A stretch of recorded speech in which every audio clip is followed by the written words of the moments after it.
Hello friend, मैं हूं अभिषेक मौर्य और आप लोग देख रहे हैं कॉग्निटिव लर्निंग क्लासेज।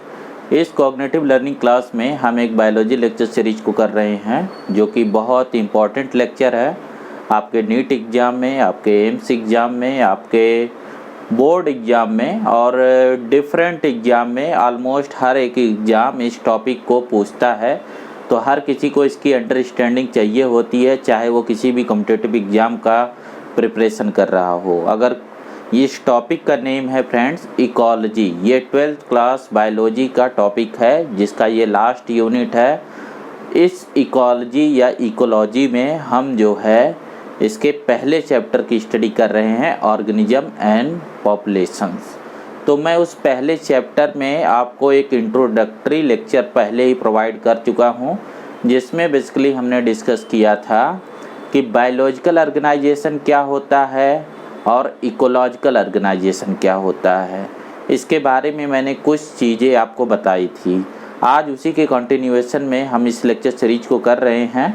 तो अगर आपने ये लेक्चर सीरीज जो इंट्रोडक्शन के लेक्चर है वो नहीं देखे हैं, तो मेरी एक रिक्वेस्ट है, एक एडवाइस है कि पहले आप उसे देखिए और उसके बाद इस लेक्चर पे वापस आइए। तो ये आपको ज़्यादा रिलेवेंट, ज़्यादा आप इसमें कंफर्टेबल फील करेंगे, क्योंकि देखिए जो साइंस की चीज़ें हैं ये आपस में इंटरलिंक होती हैं। तो ज़रूरी होता है कि आप एक सीक्वेंस में चीज़ों को सीखें ताकि आपके लिए वो इजी हो सके। जो पीछे की डेफिनीशन है, जो पीछे की चीज़ें हैं, कॉन्सेप्ट, उनकी क्लियरिटी आपको हो। फ्रेंड्स, मैं एक और रिक्वेस्ट आपसे करना चाहूँगा। इससे पहले मैं टॉपिक को शुरू करूँ, मैं आपसे रिक्वेस्ट करना चाहूँगा कि अगर आप चैनल पे न्यू हैं और अगर आपको ये मेरा कंटेंट जो है ये 12th क्लास एनसीईआरटी का जो मैं अभी टॉपिक या जो पूरी बायोलॉजी लेक्चर सीरीज जो आपको प्रोवाइड कर रहा हूँ, ये आपको नीट एग्ज़ाम के प्रिपरेशन में हेल्पफुल है या किसी भी जो आप एग्ज़ाम प्रिपेयर कर रहे हैं उसमें कंटेंट आपको रेलिवेंट लगता है, तो लेक्चर को लाइक और सब्सक्राइब करिए और डिफरेंट मीडिया प्लेटफार्म पे अपने स्टडी ग्रुप के बीच इसको शेयर करिए ज़्यादा से ज़्यादा लोगों के बीच। तो इससे पहले जो है हम जो है और उसमें ना पढ़ते हुए मैं आपको टॉपिक स्टार्ट कर देता हूँ। जो टॉपिक है वो मैंने बेसिकली बोला कि हम पढ़ने वाले ऑर्गेनिज्म एंड पॉपुलेशन। तो थोड़ा मैं रिकैप लेके बताऊँगा। यहाँ पे देखो, अभी आप इसमें स्टार्टिंग कर रहे हो, ठीक है, तो थोड़ी चीज़ें मैं आपको पिछले लेक्चर की थोड़ी सी रिपीट करूँगा ताकि आप समझ पाओ। जैसे जो चैप्टर का नेम है वो ऑर्गेनिज्म एंड पॉपुलेशंस का है, तो मैंने एक चीज़ आपसे बोला था कि जो इकोलॉजिकल ऑर्गेनाइजेशन, दो बातें हमने की थी, ecological organisation and biological organisation, ठीक है। आपके टेक्स्ट बुक में भी मेंशन किया गया है, इनके डिफरेंसेस को भी मेंशन किया गया है कि क्राइटेरिया क्या होंगे इकोलॉजिकल और बायोलॉजिकल ऑर्गेनाइजेशंस के। उस चीज़ को थोड़ा आप समझिए। जैसे हमने स्टार्टिंग मानी थी ऑर्गेनिज्म के लेवल से, ठीक है, और ऑर्गेनिज्म से फिर हम पॉपुलेशंस के लेवल पे आए और पॉपुलेशंस के बाद यहाँ पे कम्युनिटी का लेवल हुआ, ठीक है, और कम्युनिटी के बाद इसमें एनवायरनमेंट को ज्यों आपने ऐड किया, एनवायरनमेंट का मतलब एबायोटिक एनवायरनमेंट को ज्यों आपने इसमें ऐड किया तो ये कन्वर्ट हो गया इकोसिस्टम्स। इकोसिस्टम को मैंने बताया था कि ये एक ऑटोनॉमस यूनिट की तरह काम करता है। ये पहला ऑर्गेनाइजेशन है इकोलॉजिकल जो बहुत ही ऑटोनॉमस होता है, ये अपने आप में सेल्फ सफिशिएंट होता है, बाकी सब डिपेंडेंट होते हैं।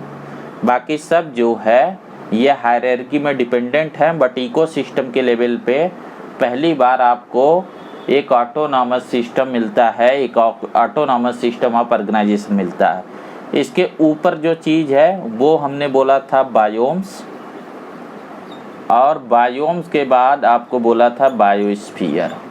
बायोस्फीयर मैंने बोला था पूरे ग्लोब की कॉन्सेप्ट है, ठीक है, और बायोम डिफरेंट क्लाइमेटिक जोन में है। अब मैंने एक चीज़ आपको बताई थी कि एक्चुअल में क्लाइमेट क्या बोलते हैं। जब हम क्लाइमेट वर्ड बोलते हैं तो इसका मीनिंग क्या है, इसके बारे में आपके बुक में दरअसल में डिटेलिंग की गई है, इस वजह से मैं आपको इसे समझाना चाह रहा हूँ। क्लाइमेट जो है ना, ये किसी भी स्पेस में कोई जो रीजन है, जियोग्राफी है, स्पेसिफिक जियोग्राफी में, जियोग्राफिकल रीजन में, जैसे हमारी अर्थ का ये ग्लोब है, तो इस ग्लोब पे कोई भी जो रीजन, जैसे आपको ये बताया था 0 डिग्री लेटीट्यूड, ठीक है, फिर 23 तो नॉर्थ एंड साउथ और 66, इस तरीके से आपको रीजन मैंने दिखाए थे ना। तो कोई भी एक रीजन जो आप ले लें, इस रीजन पर्टिकुलर में इसकी क्लाइमेट होने का मतलब ये होता है कि हम यहाँ पे देखते हैं एक कंपोजिशंस को कि इस पर्टिकुलर जो है रीजन में टेम्परेचर और ह्यूमिडिटी का क्या रिलेशन है, ठीक है, ह्यूमिडिटी या फिर प्रेसिपिटेशन का क्या रिलेशन है, ठीक है, ज़्यादा बेहतर है प्रेसिपिटेशंस। प्रेसिपिटेशन का मतलब रेनफॉल और स्नोफॉल दोनों है। तो इसके बिहाफ पे हम जो डिफाइन कर पाते हैं वो क्लाइमेट को डिफाइन कर पाते हैं। इस बात को थोड़ा सा आपको मैं और समझाता हूँ ताकि आप ही को ये सेंसफुल लगे। जैसे कोई भी अर्थ पे, ये हमारी अर्थ है, तो अर्थ पे कोई भी जो लोकेशंस होगी, कोई भी जो लोकेशंस है, उस लोकेशन, जैसे मान लीजिए ये लोकेशन हम बी की बात कर रहे हैं, इस लोकेशन पर्टिकुलर पे हम दो बातों को लेते हैं। जब हम क्लाइमेट की बात करते हैं, जैसे आपने पहले अर्लीस्ट क्लास में बायोलॉजी के लेक्चर में जियोग्राफी के लेक्चर में आपने पढ़ रखा होगा कि दो चीज़ होती है, वेदर होती है और एक क्लाइमेट होता है। वेदर जो है शॉर्ट ड्यूरेशन के लिए यूज करते हैं, डे टू डे के लिए, उसमें भी यही देखा जाता है कि टेम्परेचर और प्रेसिपिटेशन में क्या कंपोजिशन है, मतलब सुबह से शाम तक का जो टेम्परेचर है वो कितना घटा बढ़ा। जैसे आप न्यूज़पेपर में देखते हैं या आपको टेलीविज़न पे वेदर फोरकास्ट, वेदर की रिपोर्ट आती है, तो उसमें बताया जाता है, अगर न्यूज़पेपर में आप देखें तो बेहतर तरीके से डॉक्यूमेंटेड होता है कि आज सनराइज इतने टाइम पे होगा, सनसेट इतने टाइम पे होगा, टेम्परेचर मिनिमम इतना होगा, मैक्सिमम इतना होगा, चांस ऑफ रेन ये है। तो बेसिकली दो ही चीज़ को आपको वेदर में बताया गया। अब इस चीज़ को हम एक बड़े ड्यूरेशन, जैसे कि अगर एक साल को ले लें, तो उसके लिए हम टर्म यूज करते हैं mean annual precipitation and mean annual temperature. तो मीन एनुअल प्रेसिपिटेशन और मीन एनुअल टेम्परेचर जो है उस पर्टिकुलर रीजन की, उस पर्टिकुलर लोकेशन की क्लाइमेट को डेजिग्नेट करता है, क्लाइमेट को स्पेसिफाई करता है कि वहाँ की स्पेसिफिक क्लाइमेट क्या होगी। जैसा कि फ्रेंड्स मैंने आपको बताया है, जैसा मैंने आपको समझाया है कि ये जो इकोसिस्टम है, जो कि मैं बोल रहा हूँ कि ये एक यूनिट की तरह काम कर रहा है, ये एक्चुअल में इकोलॉजिकल ऑर्गेनाइजेशन की फंक्शनल जो है डेफिनीशन है, ठीक है। अभी मैं समझाऊंगा, जस्ट इसको आप याद रखेंगे कि ये फंक्शनल रोल है। इकोसिस्टम ना, ये जो है इकोलॉजिकल ऑर्गेनाइजेशन का फंक्शनल ऑर्गेनाइजेशन है कि वो फंक्शन कैसे परफॉर्म करता है। जबकि ये जो आपको बायोम बताया जा रहा है, तो बायोम में भी कम्युनिटी है प्लस क्लाइमेट है, ठीक है। ये हालांकि मैंने बताई थी आपको। आज क्लाइमेट का मतलब क्या हो गया कि ये फिक्स आप कर देंगे कि यहाँ का मीन एनुअल टेम्परेचर कितना है और मीन एनुअल प्रेसिपिटेशन कितना है। तब वहाँ जो बायोम में क्या चीज़ें बची, बायोम में वहाँ बची फ्लोरा और फौना। फ्लोरा और फौना दो वर्ड हम यूज करते हैं। फ्लोरा और फौना हम यूज करते हैं किस लिए, प्लांट और एनिमल स्पीसीज, ठीक है। जनरली जो है यहाँ पे हम प्लांट और एनिमल को कंसीडर करते हैं। आप 5 किंगडम से कंफ्यूज मत होइए, हम उसी में पहले जो क्लासिफिकेशन 2 किंगडम था उसके अकॉर्डिंग थोड़ा यहाँ हम सोचते हैं, कॉम्प्लिकेशन कम हो, जनरलाइज कर रहे हैं। तो इस बायोम में वहाँ की सारी लोकलाइज कम्युनिटी है जिनका डिस्ट्रीब्यूशन है इस पर्टिकुलर क्लाइमेट में। पूरे दुनिया के ग्लोब पे इस तरीके से अर्थ पे जब हमने मीन एनुअल टेम्परेचर और मीन एनुअल प्रेसिपिटेशन को लिया यहाँ पे, तो हमें ये मेजर टाइप के बायोम मिलते हैं। इन बायोम को आपने पहले सुना होगा, जैसे आर्कटिक और अल्पाइन टुंड्रा। मैं इनकी लोकेशंस दिखा दे रहा हूँ। ये देखो आप जो है, देखो जैसे अर्थ के ग्लोब पे ये इसका नॉर्थ पोल है, ये इसका साउथ पोल है, ठीक है। नॉर्थ और साउथ पोल पे ये देखिए 66.5 है नॉर्थ, ये है 66.5 साउथ है, ये 23.5 नॉर्थ है, ये 23.5 साउथ है। इनके बीच का ये जो एरिया है, ठीक है, जिसको मैं इस तरीके से मार्क कर रहा हूँ, इस एरिया को हम बोलते हैं ट्रॉपिक्स, ठीक है, ट्रॉपिकल एरिया है। और इसके ऊपर ट्रॉपिक्स के दोनों तरफ ये जो एरिया है, इसको हम बोलते हैं टेम्परेट। इस जोन को हम बोलते हैं टेम्परेट। ये है टेम्परेट, ठीक है। इनके ऊपर दोनों तरफ ये जो एरिया है, ठीक है, ये जो एरिया है इधर और इधर, इनको हम बोलते हैं tundra and alpine. Tundra and alpine. कहीं कहीं पे ये आपको टैगा भी लिखा मिलेगा, टुंड्रा और टैगा। टुंड्रा सबसे पोलर रीजन को बोलते हैं और टैगा उसके बीच वाले को बोलते हैं, कुछ ऐसे होता है, ठीक है। अगर इसे दो पार्ट में और डिवाइड कर दे, इन्हीं को यहाँ मेंशन किया गया। जैसे ये देखिए alpine and arctic tundra, coniferous forest, temperate forest, grassland, desert and tropical forest.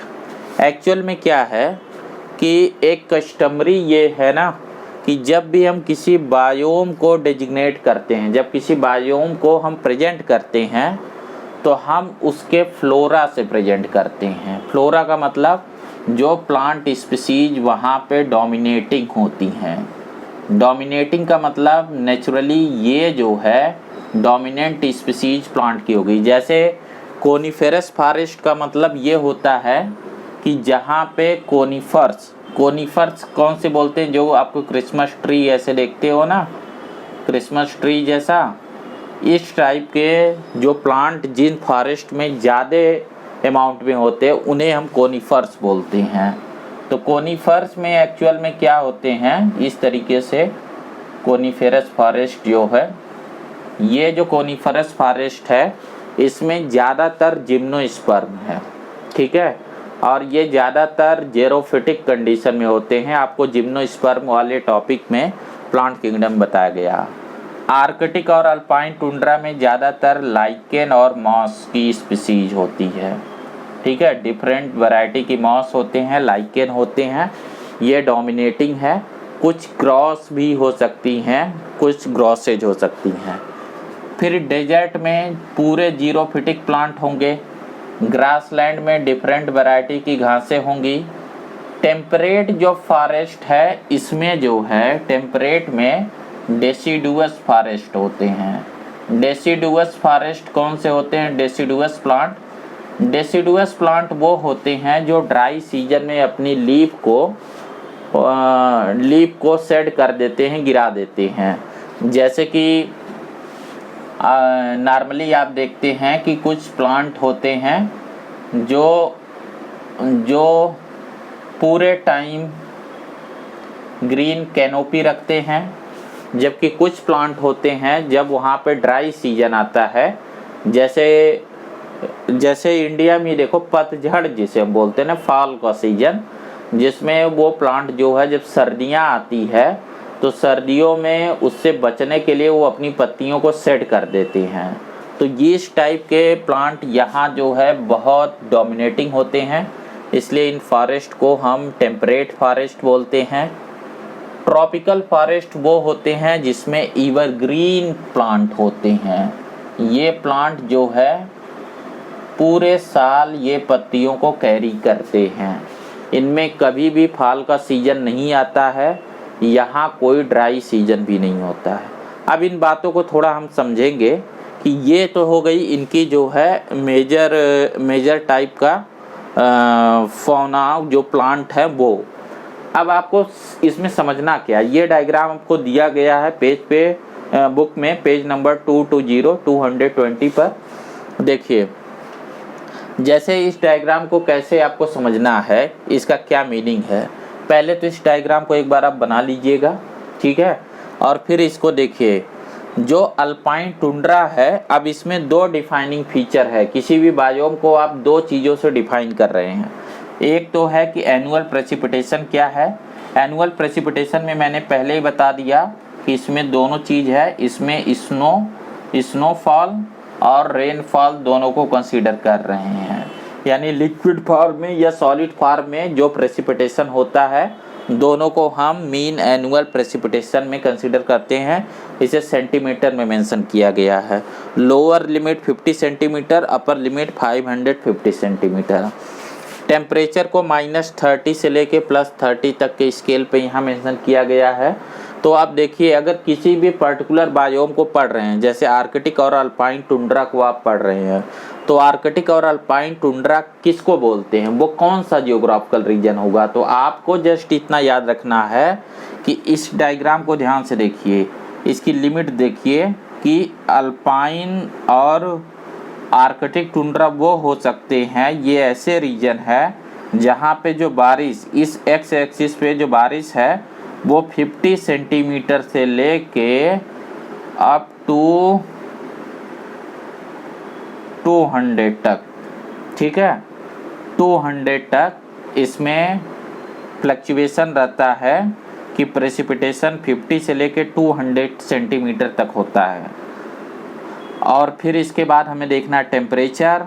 तो टेम्परेचर यहाँ देखिए, टेम्परेचर की जो रेंज है ये -15 या -20 डिग्री से लेके 0 डिग्री तक के रेंज में होता है।